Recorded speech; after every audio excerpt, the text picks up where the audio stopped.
சோம்பேறி சிறுவன் குமார் மிகவும் சோம்பேறி சிறுவன். அவன் எப்போதும் தன் வேலைகளை போஸ்ட்போன் பண்ணிட்டே இருப்பான். ஒரு நாள் அவங்க அப்பா அவனை கூப்பிட்டு நேரத்தோட முக்கியத்துவத்தை பத்தி புரிய வச்சாரு. எல்லா வேலைகளையும் சரியான நேரத்துல செய்யணும்னு சொன்னாரு. குமார் இனிமே எந்த வேலையையும் போஸ்ட்போன் பண்ண மாட்டேன்னு அவர்கிட்ட ப்ராமிஸ் பண்ணான். ஒரு நாள் போன மாசம் நடந்த எஸ்ஏ காம்படிஷன்ல தனக்கு ஃபர்ஸ்ட் பிரைஸ் கிடைச்சிருக்குன்னு தெரிஞ்சது. அன்னைக்கே பிரைஸ் வந்து கலெக்ட் பண்ணணும்னு சொன்னாங்க. ஆனா அவன் அத பத்தி கேர் பண்ணாம அடுத்த நாள் பிரைஸ் கலெக்ட் பண்ண போனான். ஆனா அந்த பிரைஸ் அவனுக்கு வேஸ்டா போச்சு. அது ஒரு சர்க்கஸ் ஷோக்கான டிக்கெட்.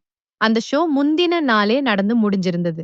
குமார் தன்னோட முடிவுக்காக வருத்தப்பட்டான். நீதி, நேரம் விலை மதிப்பற்றது. The lazy boy Kumar was a very lazy boy who always postponed his work.